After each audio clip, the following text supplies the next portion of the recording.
Hi everyone, my name is Brittany. Welcome to my very first YouTube channel. I'm super excited to be here where I will be talking to you guys about relaxed hair care. All things healthy, relaxed hair. It is possible, and I want to share my knowledge and the things that I've been doing to be able to maintain healthy, relaxed hair. First thing I want to let you guys know is I've been since 2017 is really where I started my relaxed hair journey. My hair was cut super short. It was like a modified bob, a little bit under my ears because my hair was just, I've always been relaxed, but I was not taking care of it the way that I should. So what I have been doing over the past few years is kind of adopting some things that the natural hair community is doing just to see if my results will end up being better. But really my journey kind of all started from my stubbornness. I didn't want to go natural just because I don't like to spend a lot of time doing my hair, I'll be perfectly honest. So I wondered to myself, do I really have to go natural to be able to have the healthy hair results? But I didn't think so. It's like, why can't I adopt some of the things that the natural hair community is doing and end up with a better result? So that's my project and what I kind of set out to prove to myself. And I just thought it would be awesome to share my tips because I know a lot of people are not, I know a lot of others are like me where they just don't feel like they want to go natural. And that's fine, you know, do what works for you. But I wanted to share my tips to show that it is possible.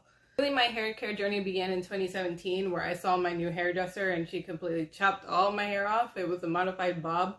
And that was just years of mistreating my hair. I was frying it, like always straightening it, always putting curls in it with the wand, not using the right products, you know, just completely just not doing the right things. Tip number 1, stretch your relaxer. That's one of the main things that since I started my journey in 2017 that I decided that I was only going to relax twice a year, which I split that up once every 6 months. And I think that's one of the main things that has been helping my hair to grow because it's not constantly being processed or touched. Tip number 2, I would say let a professional do it. For years and years on end, I would have my mom processing my hair. We would go buy the box of ORS relaxer.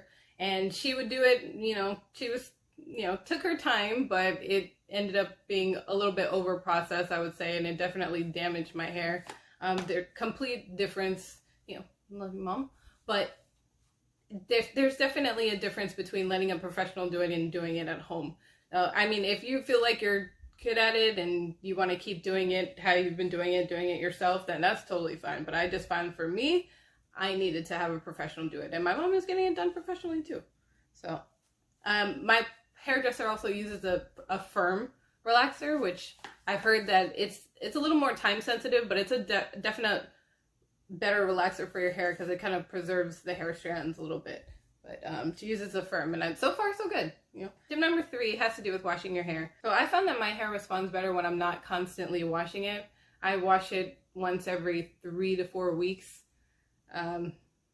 Just because I feel like my hair responds better when it's not being touched so much, when I'm not having to constantly blow dry it and straighten it, because I wear my hair straight. That's just how it is. It's straight, either in a ponytail or in a bun, or I wear it down sometimes, but other than that, that's really it. And having it straight is just lower maintenance for me. I can brush it and go in the morning, so I try not to wash it so much so that I'm not having to put so much heat on it.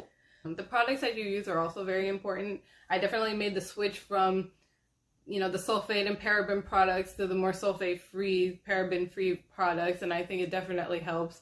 The quality of the ingredients matters. And so what I'll do is I'll take this shampoo, I'll scrub my scalp. You know, they say the shampoo is for the scalp and the conditioner is for the ends. So I'll just kind of scrub the scalp, and I'll run a little bit of the shampoo through the ends, but I don't scrub the ends because you want to be gentle with your hair and that creates too much friction. Tip number 4, deep condition every time you wash. So you don't always have to spend 20 minutes sitting under a dryer with the shower cap on to deep condition your hair. I just use my favorite deep conditioner while I'm in the shower. I'll put it on my hair and I'll take the rest of my shower, and then when I'm finished, I'll wash it out. It stays in for about, I would say, at least 5 minutes. So, but definitely very important to deep condition every time you wash it, so you can preserve that moisture.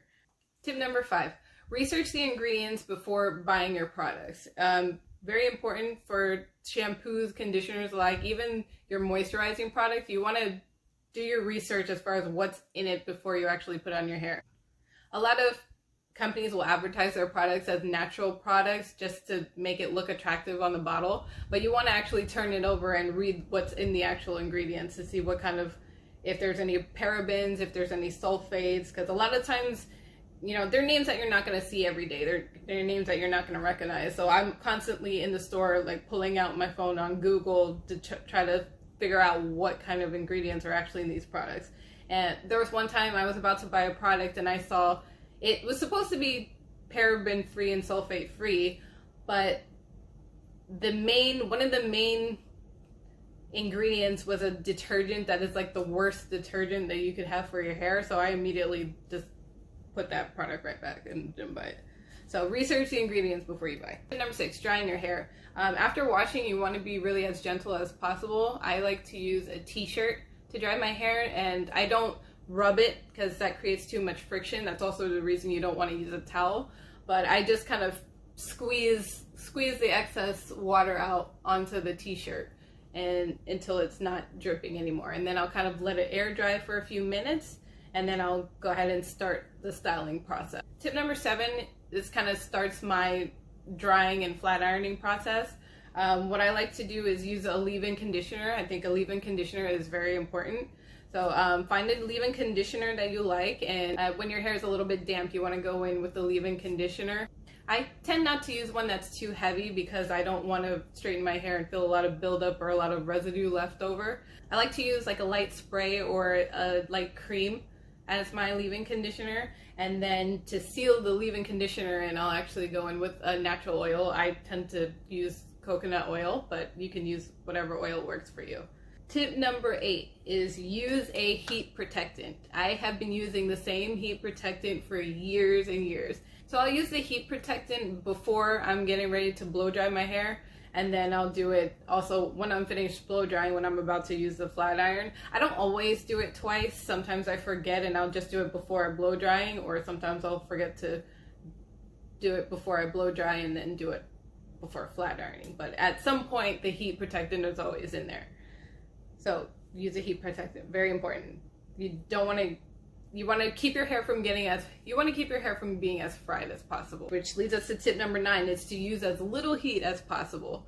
So when I wash my hair once every 3 to 4 weeks, that is the only time that I'm blow drying and flat ironing my hair. Other than that, I'm not putting heat on for the rest of the 3 to 4 weeks. I'm not doing any touch-ups with the blow dryer, with the flat iron, or anything. With the exception of sometimes if I'm going out, maybe I'll throw some curls in there with the wand. But other than that, I blow dry and flat iron for the one time, and then that's it. No other heat touches my hair until after 3 to 4 weeks when I'm ready to wash it again. Tip number 10 is maintaining your straight hair. Tip number 10, to maintain your straight hair, I like to use a satin bonnet and a satin pillowcase.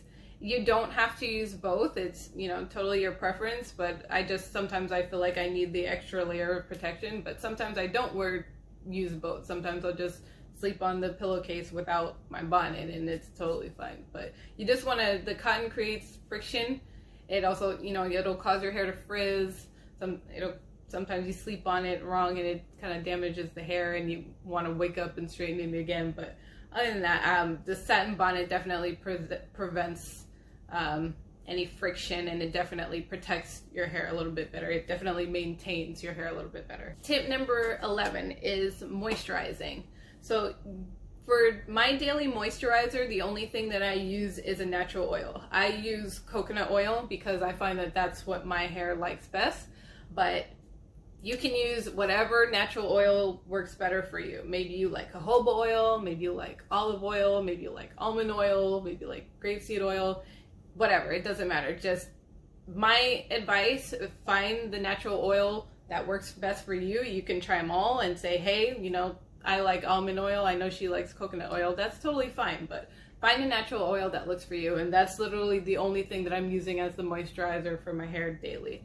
And I don't use a lot. I just use maybe a amount as big as the tip of my finger. I'll rub it in between my hands, and then I'll kind of just rub it. I focus a lot on the ends of my hair, and that's just what I do daily. That's the only moisturizer that I pretty much use.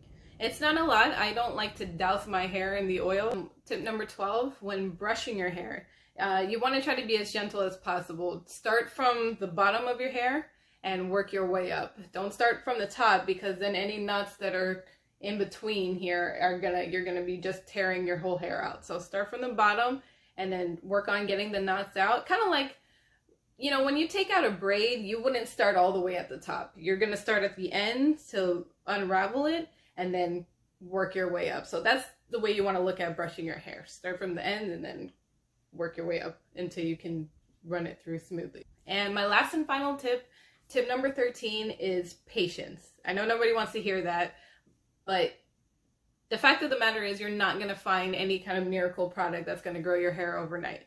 So patience and consistency really are the key. I've been working on my hair since 2017, and finally I can see the consistency and the patience really paying off because I have healthier, relaxed hair. So that is all for my tips and tricks. Please let me know if you all would like to see more. I'd love to share the products that I'm using, the actual process, and going to get my hair relaxed. If you guys are interested in seeing it, please subscribe, please like, comment, all that good stuff that everybody says, and I will catch you next time.